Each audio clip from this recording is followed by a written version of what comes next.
Hello, and welcome to Methods of Contemplation, an exploration in guided prayer and meditation. The Cloud of Unknowing is an anonymous 14th century work on the practice of contemplative prayer. It's been a constant companion of Christian mystics through the ages and outlines an incredibly powerful way of disposing ourselves to the gift of contemplation.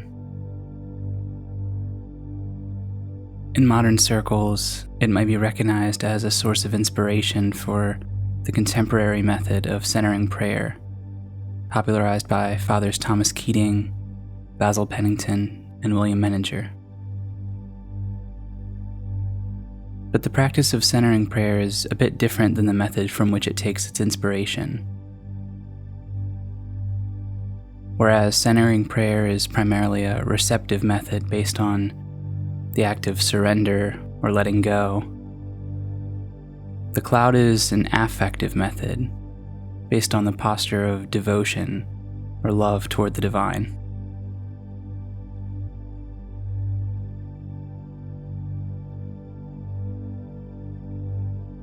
In the method of the cloud, the author combines the apophatic mysticism of Pseudo-Dionysius as well as the affective power of desire.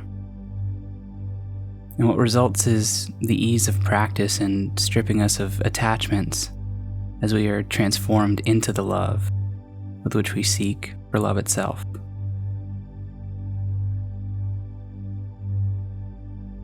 Similar to the Bhagavad Gita, the author of the cloud posits that the path of love is the supreme path. He says this: God may well be loved, but he may not be thought of. He may be reached and held close by means of love, but by means of thought, never. Saint Bonaventure in The Theophany of Saint Francis describes the soul's faculties as sensation, imagination, reason, intelligence, understanding, and awareness, going from lower to higher.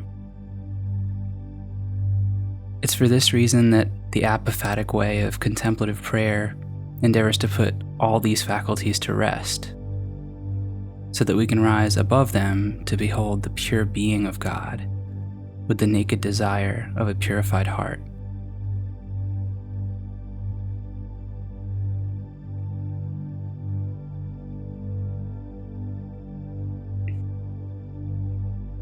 Ultimately, the cloud is a practice of pure faith, as John of the Cross describes in the Ascent of Mount Carmel, where we're lifted up the back staircase, so to speak, to the divine under the cover of night, without our knowledge.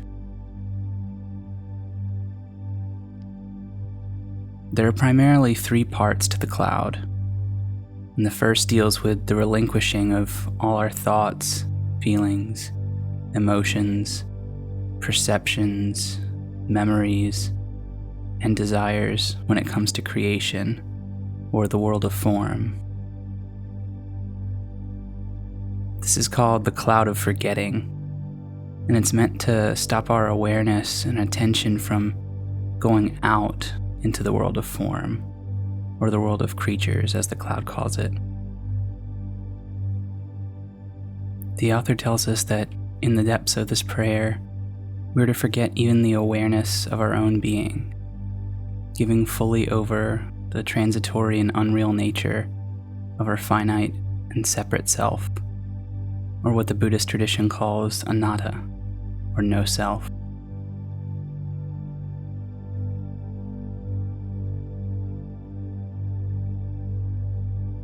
The next part is the Cloud of Unknowing, where we're aware of a dark cloud between us and God. This might sound ominous, but it's meant to convey that the essence of the beloved is unknowable as an object.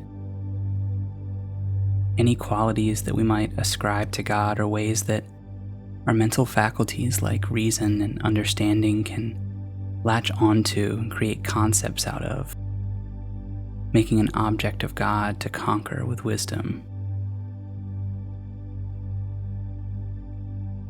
Once we create a concept as a symbol for the thing, we very seldom ever relate to anything but that concept. We don't relate to the thing itself anymore. So for that reason, the Cloud of Unknowing stays, preventing us from trying to place a box or define God intellectually.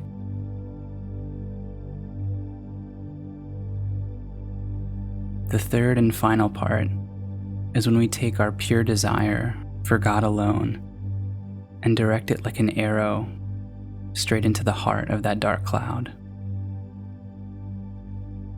This dart of longing love is the concentration of our innermost will, sharpened to a fine point.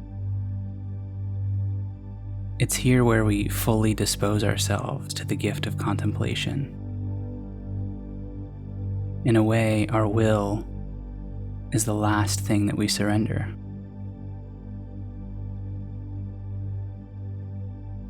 John Ruysbrook, a Finnish mystic, describes this as our enlightened sharing in the loving embrace of the Trinity. When this happens, he says those souls that have been illumined by the radiant love of God are lifted up with free mind, above reason, to a bare vision, devoid of images. There lives the eternal invitation of God's unity, and with imageless, naked understanding, they go beyond all works and all practices and all things to the summit of their spirit.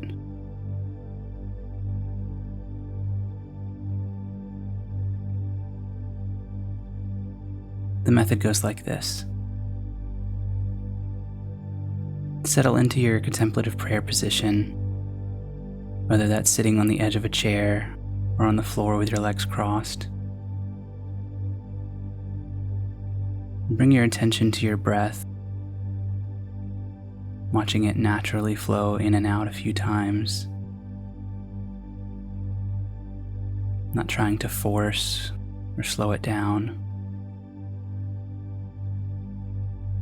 Bring an absolute sense of effortlessness to everything in this prayer.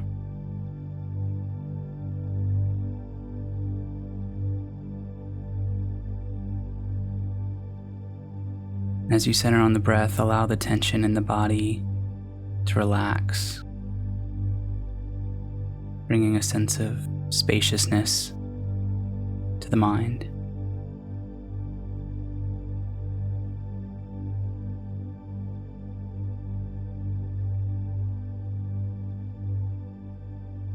And now with your eyes closed, as any exterior sounds, smells, or other sensations arise, simply withdraw your attention from them completely.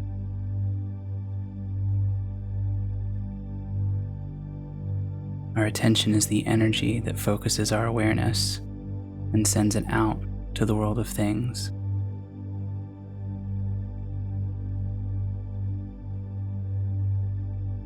So by withholding our attention, we're simply not going out. Place a thick cloud of forgetting between all those sensations and yourself. There may be a particularly loud or potent distraction that might try to assault you. You might try to break through that cloud. But your attention and your desire is completely withdrawn from them. So their strength doesn't really matter.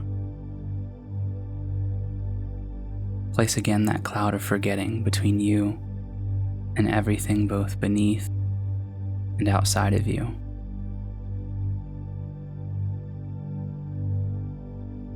This is symbolic of Matthew 6:6 and going into our inner room within us,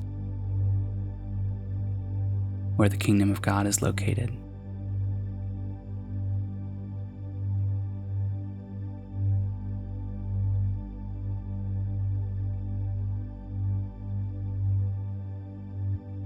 Now, likewise, as any interior thoughts, images, concepts, feelings, emotions, or insights arise, place a cloud of forgetting between them as well.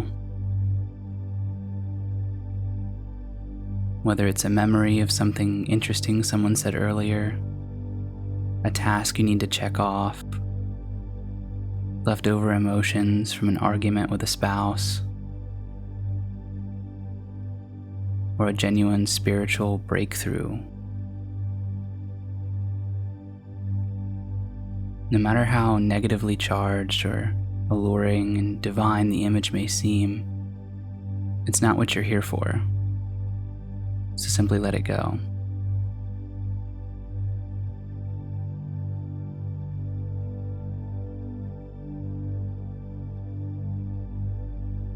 And finally, place a cloud of unknowing between you and God.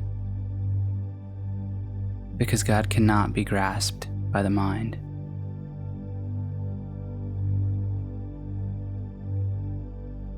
The more we recline into our basic trust of God, not trying to fit Him into our heads, the more of her is revealed to us within the depths of our heart.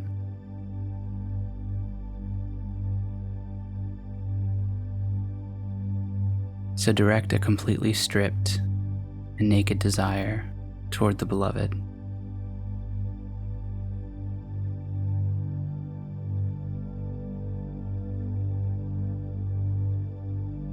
Anytime an exterior or interior thing auditions for your attention, simply let that cloud of forgetting envelop it completely.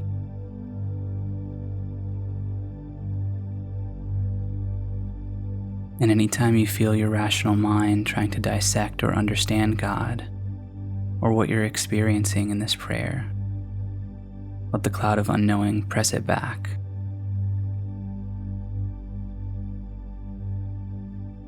If you start asking yourself, am I doing this right? Place that beneath the cloud as well. Because the only thing we need here is our devotion.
and return to that piercing dart of love toward God, allowing everything within your heart to send it out, and for your heart to open wider and wider and wider.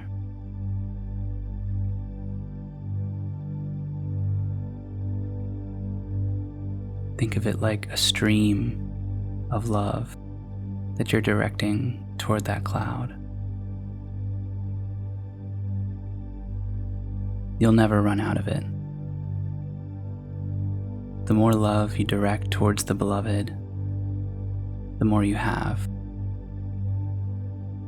That burning desire just grows and grows until it envelops everything, including you, including the cloud.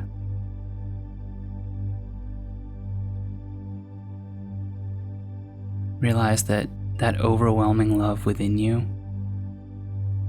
is the divine itself.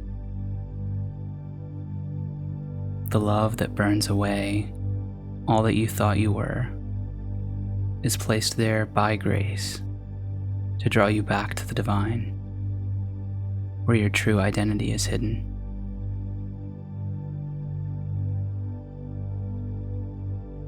Then it's just love, loving, love. And then nothing's happening anymore. It's just this.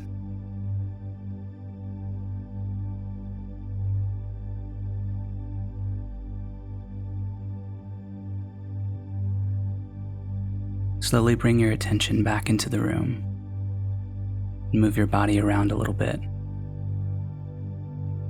See if you can stay with that sense of pure loving devotion throughout your day, allowing it to transform and alchemize your very experience of yourself, the world, and the divine.